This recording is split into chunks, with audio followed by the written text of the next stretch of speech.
अस्सलामुअलैकुम dear students, welcome to my YouTube channel या मूवीज़ू। स्टूडेंट्स, आज का जो हमारा डिस्कशन का टॉपिक है वो है बियर्ड लैम्बर्ट लॉ। आजकल जो हमारी डिस्कशन चल रही है स्टूडेंट जिस टॉपिक पर वो है यूवी विजिबल स्पेक्ट्रोस्कोपी। उसमें ये लॉ बहुत ज़्यादा इंपॉर्टेंट है, तो आए आए इसको समझते हैं कि क्या कहता है। अच्छा, बियर्ड लैम्बर्ट लॉ के मुताबिक क्या है, ये डिस्क्राइब करता है mathematical relationship between analyte solution absorption and EMR और लाइट के दरमियान। यानी कि जब हम किसी सैंपल पर यूवी विजिबल रेडिएशन को फॉल करवाते हैं, यानी कि ये सैंपल है और इस पर आने वाले जो यूवी विजिबल रेडिएशन जब इसके साथ स्ट्राइक करेगी, ठीक है, तो हमारे पास उस लाइट का और उस सोल्यूशन के दरमियान जो सोल्यूशन ने जितनी लाइट को एब्जॉर्ब किया है उस मैथमेटिकल रिलेशनशिप को बियर्ड लैम्बर्ट लॉ डिस्क्राइब करता है, उसको एक्सप्लेन करता है। अच्छा, यहाँ पे आपके पास एक की वर्ड है कि ये एनालाइट सोल्यूशन क्या होता है। यहाँ पे मैंने एक वर्ड यूज किया, क्या? Analyte solution. Students, UV visible spectroscopy में जब भी हम किसी भी चीज़ का एनालिसिस करते हैं तो वो चाहे सॉलिड है या लिक्विड है, फर्स्ट ऑफ ऑल उसको सैंपल कहते हैं। एनालाइट का मतलब सैंपल ही होता है, ठीक है। अब यहाँ पे मैं आपको बताना चाह रही हूँ कि एनालाइट का सोल्यूशन क्यों बनाया है, ठीक है, उस सैंपल का सोल्यूशन क्यों बनाया है। सैंपल सॉलिड भी हो सकता है, लिक्विड भी हो सकता है। यूवी विजिबल स्पेक्ट्रोस्कोपी में जब हम स्टडी करते हैं ना सॉलिड या लिक्विड को, तो हम उसका ना सोल्यूशन बनाते होते हैं। क्यों? क्योंकि अगर हम उसका सोल्यूशन नहीं बनाएंगे तो हमारा बियर्ड लैम्बर्ट लॉ फॉलो नहीं होगा। इस लॉ को फॉलो करने के लिए यूवी विजिबल स्पेक्ट्रोस्कोपी के जरिए उस सैंपल का सॉलिड है या लिक्विड है उसका एनालिसिस करने के लिए ये ज़रूरी है कि हम उसका सोल्यूशन बनाएं। तो हमारे पास बियर्ड लैम्बर्ट लॉ बेसिकली किस चीज़ को डिस्क्राइब कर रहा है कि उस सोल्यूशन ने कितनी लाइट को एब्जॉर्ब किया है और वो जो आने वाली लाइट है उसके दरमियान जो आने वाली लाइट है वो किस टाइप की है, ठीक है। तो उसका एक मैथमेटिकल रिलेशनशिप है, उसको ये बियर्ड लैम्बर्ट लॉ हमारे पास एक्सप्लेन करता है। तो स्टूडेंट्स, ये बियर और लैम्बर्ट बेसिकली ये दो साइंटिस्ट थे, ठीक है। ये एक साइंटिस्ट का नेम नहीं है, ये दो साइंटिस्ट थे। इन दोनों ने अलग अलग काम किया था, फिर इन दोनों के काम को कंबाइन कर दिया गया था। इन दोनों के जो उन्होंने अपना वर्क किया था उसको कंबाइन कर दिया गया था, इस वजह से इस लॉ को कहते हैं Beer Lambert law. Basically two scientist का है, तो इसे वन बाय वन देखते हैं। First of all, Beer's law क्या कहता है। ये साइंटिस्ट नंबर वन है जो हमारे पास बता रहे हैं कि क्या होता है। अच्छा, बियर्स के मुताबिक क्या था कि हमारे पास जब भी किसी मोनोक्रोमेटिक लाइट को when monochromatic light is pass through solution of an analyte, then absorbance is directly proportional to the concentration of the solution. क्या लिखा हुआ है यहाँ पे? हमारे पास जब किसी मोनोक्रोमेटिक लाइट को सोल्यूशन, वो जो सैंपल का सोल्यूशन है उससे पास करवाया जाएगा, उस वक्त हमारे पास एब्जॉर्बेंस कंसंट्रेशन के उस सोल्यूशन में मौजूद जो सैंपल है उस सोल्यूशन की जो कंसंट्रेशन है उसके डायरेक्टली प्रोपोर्शनल होगा। अच्छा, यहाँ पे एक चीज़ पर आप गौर करें, हमने यहाँ पर क्या यूज़ किया है, monochromatic source of light use किया है। अब ये मोनोक्रोमेटिक सोर्स ऑफ लाइट होता है क्या स्टूडेंट्स? ऐसी लाइट जिसकी सिंगल वेवलेंथ हो, सिंगल वेवलेंथ लाइट को हम मोनोक्रोमेटिक लाइट कहते हैं। आपने पॉलीक्रोमेटिक लाइट के बारे में भी सुना होगा। पॉलीक्रोमेटिक लाइट एक ऐसी लाइट होती है जिसमें बहुत सारी लाइट की वेवलेंथ होती है, यानी कि बहुत सारी वेवलेंथ्स का वो कंबाइन की होती है, उसे हम पॉलीक्रोमेटिक कहते हैं। लेकिन अब उस पॉलीक्रोमेटिक लाइट में से अगर हम सिर्फ सिंगल वेवलेंथ ऑफ लाइट को किसी तरह से विड्रा कर लें तो उसको हम कहते हैं मोनोक्रोमेटिक लाइट। मोनोक्रोमेटिक लाइट को हासिल करने का तरीका ये भी होता है कि जो आपका एक मोनोक्रोमेटर है उसे यूज़ किया जाता है, तो उस पर जब पॉलीक्रोमेटिक लाइट आके स्ट्राइक करती है उसमें से सिर्फ एक सिंगल वेवलेंथ ऑफ लाइट को, इस स्पेसिफिक वेवलेंथ ऑफ लाइट को हम सिलेक्ट कर लेते हैं। तो बेसिकली ये काम था, मैं आपको बताना चाह रही थी कि मोनोक्रोमेटिक बेसिकली कैसे सिलेक्ट करते हैं और ये होती क्या है, ठीक है। अच्छा, हमारे पास टॉपिक है कि बीएस क्या कहता था कि जब हम किसी मोनोक्रोमेटिक सोर्स ऑफ लाइट को पास करवाते हैं किसी सैंपल के सोल्यूशन से, तो उस वक्त एब्जॉर्बेंस कंसंट्रेशन के उस सोल्यूशन की कंसंट्रेशन के डायरेक्टली प्रोपोर्शनल होती है। दूसरा, लैम्बर्ट लॉ क्या कहता था कि जब किसी मोनोक्रोमेटिक सोर्स ऑफ लाइट को आप पास करवाएंगे सोल्यूशन से, उस सैंपल के सोल्यूशन से, उस वक्त आपकी एब्जॉर्बेंस डायरेक्टली प्रोपोर्शनल होती है लेंथ की, पाथ लेंथ के, ठीक है। इन दोनों ने दो अलग अलग बातें की थी, लेकिन हम जब इन दोनों को कंबाइन कर देंगे तो हमारे पास एक लॉ बन जाएगा जिसे हम बियर लैम्बर्ट लॉ कहते हैं। अच्छा, आपने एक चीज़ पे गौर किया, चाहे बियर है चाहे लैम्बर्ट है, इन दोनों साइंटिस्ट ने अपने तजर्बात में जो यूज़ की थी ना लाइट, उसे हम मोनोक्रोमेटिक लाइट कह रहे हैं। इन्होंने मोनोक्रोमेटिक सोर्स ऑफ लाइट का यूज़ किया था। इधर भी मोनोक्रोमेटिक सोर्स ऑफ लाइट है और इसने भी मोनोक्रोमेटिक सोर्स ऑफ लाइट का इस्तेमाल किया था। यानी कि जब आप बियर लैम्बर्ट लॉ को पढ़ते हैं, आप स्टडी करेंगे इसको, तो आपने इसमें मोनोक्रोमेटिक सोर्स ऑफ लाइट का इस्तेमाल करना है। अच्छा, यहाँ पे एक चीज़ है, पाथ लेंथ किसे बोलते हैं। कंसंट्रेशन ऑफ सोल्यूशन क्या, ये तो आपको पता है, लेकिन पाथ लेंथ क्या होती है ये एक नई चीज़ है। स्टूडेंट्स, जब भी हम किसी लाइट को सैंपल से पास करवाते हैं तो वो जो लाइट उस सैंपल से पास होते हुए जितना डिस्टेंस कवर करती है ना, उसको हम पाथ लेंथ कहते हैं।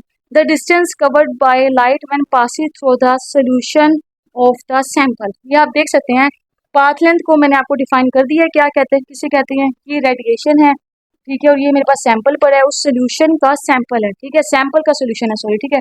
तो जब रेडिएशन इधर से पास करती है तो ये जितना इसने डिस्टेंस कवर किया ना इधर से लेके इधर तक, इसको हम पाथ लेंथ बोलते हैं, ठीक है जी। तो अब हम इन दोनों को कंबाइन कर देते हैं, इन दोनों के वर्क को, फिर हमारे पास एक लॉ बनेगा जिसे हम क्या कहते हैं, बियर लैम्बर्ट लॉ। तो बियर लैम्बर्ट लॉ क्या होगा, इसे गौर से सुनिएगा। According to Beer Lambert law, दोनों को कंबाइन करें तो क्या होता है कि इसमें यह है कि when a monochromatic light is pass through solution of an analyte having fixed path length then absorbance is directly proportional to the concentration. ये मैंने आपको बड़े ही डिटेल से बता दिया है, दोनों को कंबाइन कर दिया है। मैं दोबारा से रिपीट कर देती हूँ, मैंने monochromatic source of light is passes through the solution of an analyte then having fixed path length, sorry ये भी आपने इसमें इंक्लूड करना है, having fixed path length then absorbance is directly proportional to the concentration while E is proportionality constant, ठीक है। अब इसे समझें, देखिए ना, अगर हम दोनों को कंबाइन करें, एब्जॉर्बेंस डायरेक्टली प्रोपोर्शनल है कंसंट्रेशन के भी और पाथ लेंथ के भी, इसको मैंने यहाँ पे राइट कर दिया है, कंसंट्रेशन और पाथ लेंथ के वो डायरेक्टली प्रोपोर्शनल है। जब हम इस प्रोपोर्शनैलिटी साइन को खत्म करेंगे तो उसकी जगह जो हम एक नया वैल्यू को इंट्रोड्यूस करवाते हैं उसे हम मोलर एब्जॉर्प्टिविटी या एक्सटिंक्शन कोफिशिएंट बोलते हैं।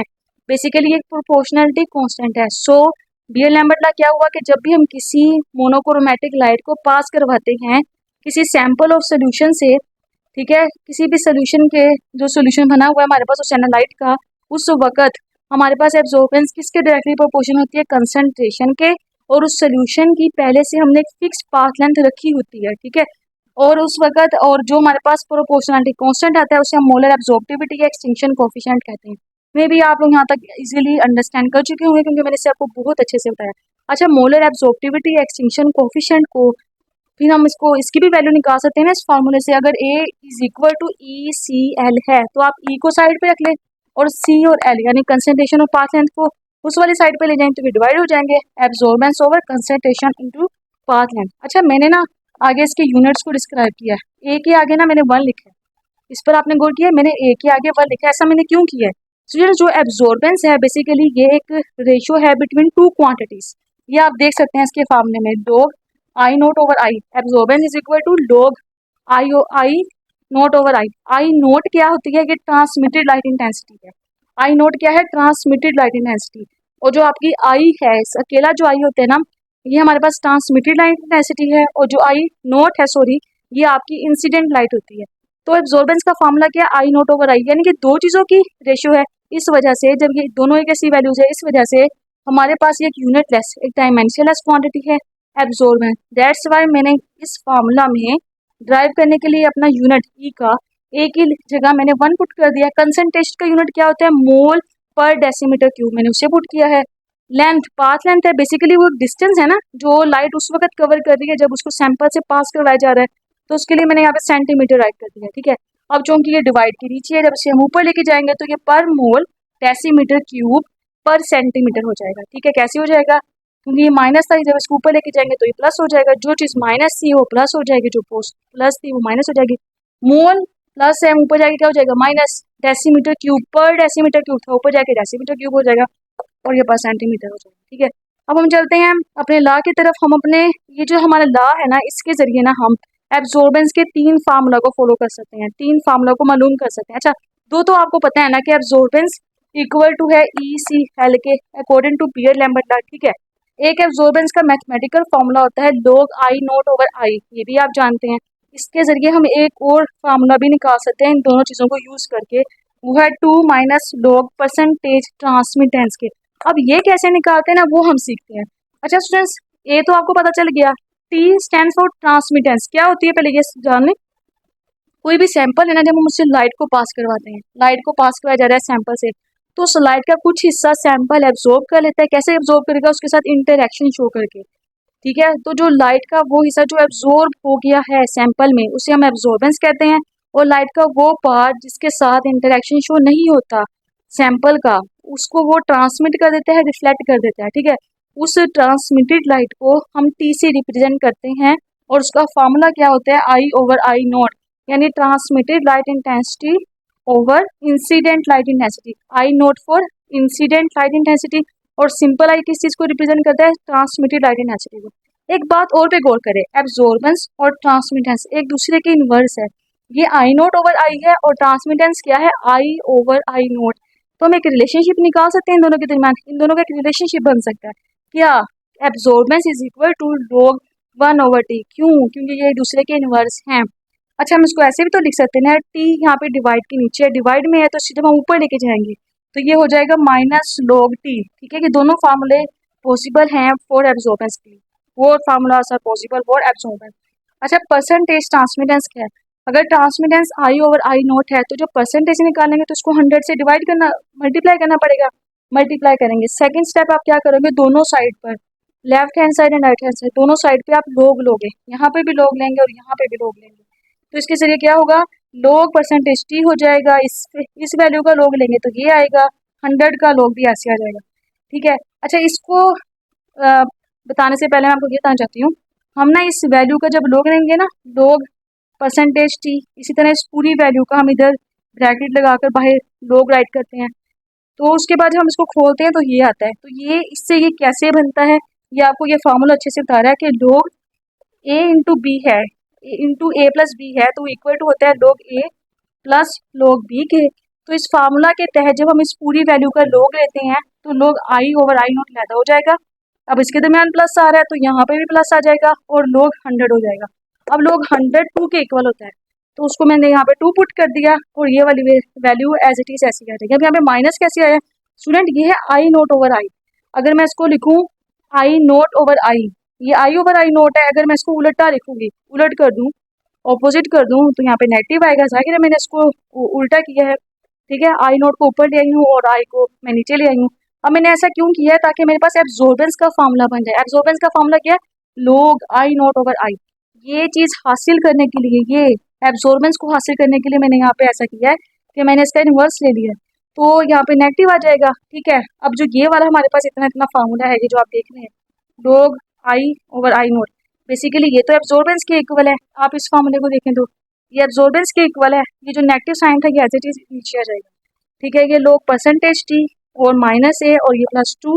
अब हम ए को अगर उधर लेके जाए अपनी लेफ्ट हैंड साइड पर, उसको इधर ले आए उठाकर, तो क्या होगा, absorbance is equal to 2 minus log percentage transmitters. अब आपके पास ना 3 फार्मूलाज हो गए हैं किसको, एब्जॉर्बेंस को फाइंड आउट करने की।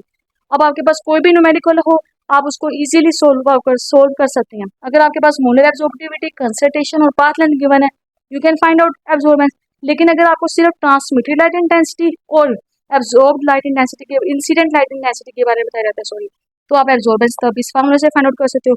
लेकिन अगर आपको परसेंटेज ट्रांसमिटेंस दे दी जाए तब भी आप अपना एब्जॉर्बेंस को फाइंड आउट कर सकते हैं। ठीक है, ये हमारे पास यहाँ तक था बियर लैम्बर्ट लॉ। अब बियर लैम्बर्ट लॉ का एक नेक्स्ट इंपॉर्टेंट क्वेश्चन है जो आपके तमाम सवालात का जवाब देगा, जो भी यहाँ पे आपको कन्फ्यूजन हो रही थी। ठीक है, वो है हमारे पास इसकी कंडीशंस। ये इसका नेक्स्ट क्वेश्चन है बियर लैम्बर्ट लॉ का। अच्छा, फर्स्ट इसकी कंडीशन है कि हमारे पास बियर लैम्बर्ट लॉ को फॉलो करने के लिए ज़रूरी है कि सोल्यूशन डाइल्यूट हो। लेकिन एक मिनट, मैंने तो आपको लेक्चर के स्टार्ट में बताया था कि अकॉर्डिंग टू बियर हमारे पास एब्जॉर्बेंस डायरेक्टली प्रोपोर्शनल होती है कंसंट्रेशन ऑफ सोल्यूशन के। यानी बियर तो कहता है कि एब्जॉर्बेंस कंसंट्रेशन के इक्वल है, लेकिन कंडीशन को देखें तो वो कहती है कि हमारे पास सोल्यूशन डाइल्यूट होना चाहिए।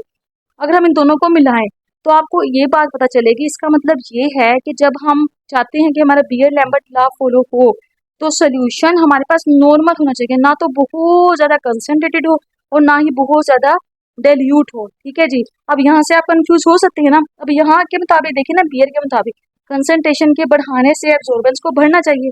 क्यों, क्योंकि बियर ने यही कहा है ना कि absorbance is directly proportional to concentration, direct relation है दोनों के दरमियान।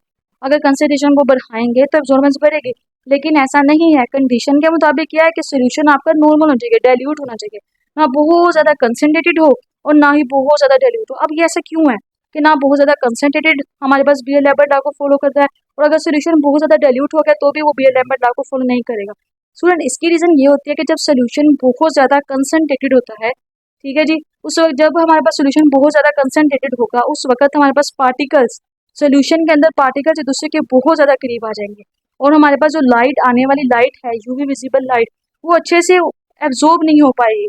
जाहिर है हमने एनालिसिस ही उस लाइट का करना है, जितना हमारे पास उस लाइट का इंटरेक्शन होगा सैंपल के साथ, और वही सही तरीके से एब्जॉर्ब नहीं हो पा रही है, फिर हम उसको कैसे एनालिसिस करेंगे अपने सैंपल का। इस वजह से सोल्यूशन का वेरी कंसनट्रेटेड होना गलत बात है, यानी कि अगर कंसनट्रेटेड सोल्यूशन होगा बीयर लैम्बर्ट लॉ फॉलो नहीं होगा। अब दूसरी बात रह गई डेल्यूट सोल्यूशन, अगर बहुत ज़्यादा डेल्यूट सोल्यूशन होगा तो भी ये फॉलो नहीं होगा। ऐसा क्यों होता है? जब सोल्यूशन डेल्यूट होता है तो पार्टिकल्स एक दूसरे से दूर दूर होंगे, जाहिर है डिस्टेंस होगा एक पार्टिकल्स के दरमियान। उस वक्त हमारे पास स्कैटरिंग और रिफ्लेक्शन ऑफ लाइट अकर हो सकती है। क्या हो सकता है? स्कैटरिंग और रिफ्लेक्शन ऑफ लाइट हो सकती है। मैंने कहा ना, हमने एनालिसिस की आने वाली लाइट का करना है कि हमारे सैंपल ने उसको कितना एब्जॉर्ब किया है, कितना ट्रांसमिट किया है, उसमें कितने चेंजेस आए हैं। हम इस चीज़ का एनालिसिस कर रहे हैं, तो आने वाली लाइट उस सोल्यूशन की वजह से, जो हमने सोल्यूशन बनाया हमारी गलती की वजह से स्कैटर या रिफ्लेक्ट हो गई, हमारा जो रिजल्ट आएगा वो ठीक नहीं आएगा। इस वजह से सोल्यूशन का बहुत ज़्यादा डिल्यूट होना भी हमारे बीयर लैम्बर्ट लॉ को फॉलो नहीं करते। डिल्यूट सोल्यूशन होना चाहिए नॉर्मल, ना बहुत ज़्यादा कंसनट्रेटेड ना ही बहुत ज़्यादा डिल्यूट। सेकंड कंडीशन है हमारे पास सोल्यूशन का होमोजीनियस हो और यूनिफॉर्म हो। अब मैंने आपको कहा था ना यहाँ पे कि हम किसी भी एनालाइट का सोल्यूशन बनाते हैं तभी बीयर लैम्बर्ट लॉ फॉलो होता है। ऐसा क्यों करते हैं? क्योंकि इसकी कंडीशन है बीयर लैम्बर्ट लॉ की, इसको फॉलो करने के लिए कि सोल्यूशन होमोजीनियस हो और यूनिफॉर्म हो। अब कोई चीज़ सॉलिड है उसको हम एज इट इज़ रख देंगे तो हमारे पास वो यूवी विजिबल लाइट इंटरेक्शन कैसे शो करेगा, हम उसको एनालिसिस नहीं कर सकते हैं। उसका हम सैंपल का सोल्यूशन बनाएंगे और सोल्यूशन भी कैसा? होमोजीनियस एंड यूनिफॉर्म्स, चाहे सॉलिड है चाहे वो लिक्विड है, उसको एक होमोजीनियस सॉल्यूशन बनाएंगे तब ये लॉ फॉलो होगा। थर्ड है मोनोक्रोमैटिक सोर्स ऑफ लाइट, जिसको मैंने आपको पहले से ही बताया कि क्या होती है, कैसे हासिल करते हैं मोनोक्रोमैटिक सोर्स ऑफ लाइट को। अब ये याद रखना है कि यहाँ पे यूज मोनोक्रोमैटिक ही होती है, पॉलीक्रोमैटिक हासिल नहीं, पॉलीक्रोमैटिक लाइट को हम यूज नहीं करते हैं, ठीक है जी। और चौथा है हमारे पास जो मोनोक्रोमैटिक लाइट हम यूज कर रहे हैं उसकी इंटेंसिटी का हाई होना चाहिए। Radiation of very high intensities are use to follow हमारे पास बीयर लैम्बर्ट लॉ। अच्छा जी, लास्ट वन है लीनियर रिलेशनशिप होना चाहिए किन के दरमियान? भाई एब्जॉर्बेंस और कंसंट्रेशन के दरमियान। अब हम ये मैथमेटिकल रिलेशनशिप ही है ना बीयर लैम्बर्ट लॉ, किसके दरमियान? एब्जॉर्बेंस और कंसंट्रेशन के दरमियान, और जिसकी एक फिक्स पाथ लेंथ है जब मैंने इसको डिफाइन किया था। तो हम जब उसका ग्राफ ड्रा करते हैं ना, उसके मुताबिक अपने लॉ को फॉलो करते हुए जब हम एंड पे जाकर रिजल्ट निकालते हैं द फॉर्म ऑफ ग्राफ, तो वो जो ग्राफ है इन दोनों वैल्यूज के दरमियान एक स्ट्रेट लाइन आना चाहिए, एक लीनियर लाइन आना चाहिए। अगर ये लीनियर रिलेशनशिप नहीं है तो इसका मतलब ये है कि हमारे पास लॉ फॉलो नहीं हुआ और डिविएशन अकर हुई है, ठीक है। देखेंगे जो स्ट्रेट लाइन है जिसको मैंने ब्लू मार्कर से आपको शो किया कि ये क्या शो कर रही है कि आपके लॉ वैलिड है। क्यों? क्योंकि इन दोनों के दरमियान एक लीनियर रिलेशनशिप आ गया जब वो लाइन स्ट्रेट जाती है। लेकिन अगर वो लाइन डिविएट कर जाती है ना थोड़ा सा भी, यानी कि इस लाइन से वो थोड़ा सा ऊपर चली जाती है नीचे, इसका मतलब ये कि कोई ना कोई गलती हुई है। हो सकता है हमसे हुई हो, हम जो इंसान कर रहा है ये एनालिसिस उससे हो गई हो, या जिस इंस्ट्रूमेंट के थ्रू कर रहा है उसके अंदर कोई गलती हो, कोई एरर आ गया हो, तो ये डिविएशन इस वजह से होती है, ठीक है जी। अब डिविएशन हमारे पास अगर ये लाइन से ऊपर की तरफ चला जाता है, ठीक है, एक लीनियर लाइन से वो ऊपर की तरफ जा रहा है तो वो हमारे पास पॉजिटिव डिविएशन है, और अगर वो डाउनवर्ड जा रही है इस लाइन से तो हमारे पास वो नेगेटिव डिविएशन को शो करता है। अब आपके सवाल जो जहन में आ रहा होगा कि डिविएशन होती क्यों है, दो रीजन तो मैंने आपको बता दिए हैं, लेकिन इसके अलावा भी रीजन होते हैं, ठीक है। डिविएशन अकर क्यों होती है, किस तरह की होती है, किस वजह से होती है, कितने टाइप्स की होती हैं, तो इन तमाम चीज़ों का आंसर हम, इन तमाम आपके क्वेश्चंस का आंसर हम मैं अपनी नेक्स्ट वीडियो में दूंगी इंशाल्लाह, इसके पार्ट 2 में बीयर लैम्बर्ट लॉ पार्ट 2 में। तो आज के लिए इतना ही। आज के लेक्चर में हमने बीयर लैम्बर्ट लॉ को अच्छे से देखा, जो मैथमेटिकल रिलेशन उसने डिस्क्राइब किया था उसको भी हमने डिस्क्राइब किया है, और साथ में उसकी कंडीशंस को भी अच्छे से देखा है। उम्मीद करती हूँ आज की वीडियो आपको पसंद आई होगी। अगर मेरी वीडियो आपको अच्छी लगे तो इसे लाइक करें, मेरे चैनल को सब्सक्राइब करें और इस वीडियो को ज़्यादा से ज़्यादा शेयर करें। अल्लाह हाफ़िज़।